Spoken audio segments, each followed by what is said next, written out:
Біз сіздермен бүгін жіп қысқартудың тағы бір тәсілін үйренетін боламыз. Мына жерде анық көрініп тұр, үш бұрышты болып қысқартылған, оңнан солға қарай, солдан оңға қарай. Бұл тәсіл көп жерде қолданылады және өте керек тәсіл. Және сонымен қоса мен осы жерде мынандай етіп жіп қысқартуды бекітпей жасауды үйреттім. Видеоны соңына дейін қарап үйреніп алыңыздар. Бүгін осы способты біз көбінде перчатки, шапка тоққан кезде көп қолданамыз, әсіресе шапкада. Одан кейін жемпір, шалбар, балағын немесе жеңін қысқартқан кездерде көп қолданамыз. Ең керек способтардың бірі. Так, бірінші ілмек просто өткізіп аласыз, білесіз, одан кейін бір ілмек мен оң тоқып алдым. Одан кейін мына екі ілмек уже қысқартуды бастаймын. Осылай просто алған ыңғайлы. Осы өзгертпей қалай тұр солай осы екі ілмекті бірге аламыз. Одан кейін арадағы ілмектерімізді тоқимыз.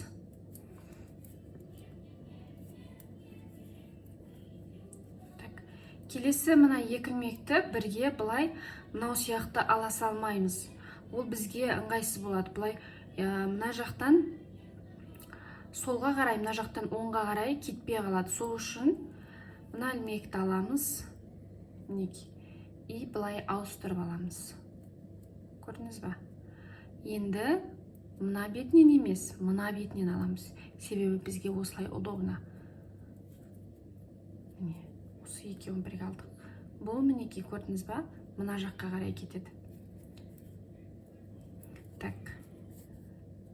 Бірінші қысқарттық, Так, екінші қатарда, артқы қатарында теріс бетінде білесіз, ешқашан жіп қысқартылмайды. Просто оң тоқып аламыз. Теріс тоқып аламыз. Просто теріс тоқып аламыз. Келесі үшінші қатарда біз қысқартамыз. Так, үшінші қатарға келдік. Так, бірінші қатар, бірінші ілмек просто іліп алдық, одан кейінгі мына екі ілмеге, жаңа біз мына жақтан қысқартқан едік. Уже мына келесі ілмекке келдік. Осы екеуін бірге аламыз. Бұл уже былай қарай кетіп жатыр, солға қарай. Так, ортадағы ілмектерді тоқимыз. Так. Мына ілмекті негізі былай тұр еді, мен жаңа ауыстырдым. Так, былайынан ауыстырып алдық. Енді осы екеуін бірге аламыз.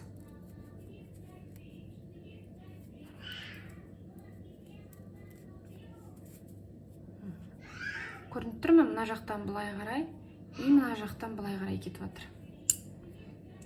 Так, артқы төртінші қатар теріс бетін теріс тоқимыз.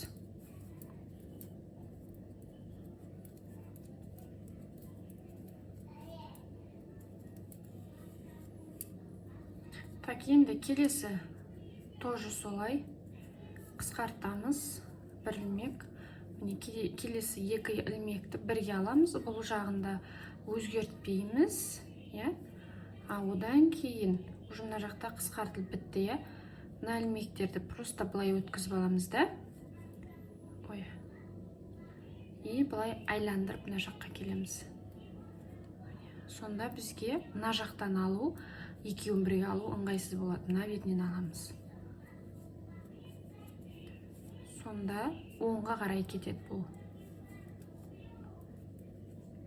Соңғы ілмек постоянно теріс білесіз. Мінекей, көрдіңіз ба? Мына жаққа, мына жаққа кетіп жатыр. Осылай перчатки, шапкаға бекітпей жасаған кезде, соңында аяқтаған кезде осылай тоқисыздар. Қыздар, қазір енді бұл бітті. Теріс тоқимыз. Енді мен қысқарту жасағанды осы жерден бірден көрсетіп жүрейін. Қалай қысқарту деппін ғой, бекітпей жасағанды.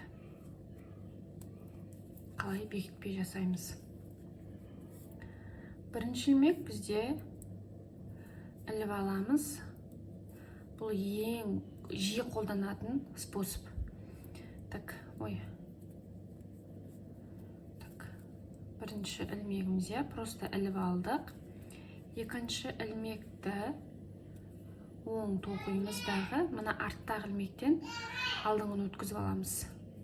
Арттағы ilmегімізді босатамыз не. Келесі тоже оң тоқуымыз, одан кейін мынаны алдына шығарып өткізіп аламыз. Солай оң тоқуымыз, мынаны алдына шығарып өткізіп аламыз. Оң тоқуымыз, и мынаны өткізіп аламыз. А мына ilmekті, соңғы ilmek теріс. Оны мен теріс тоқимын и өткіземін. Так, мынаны сәл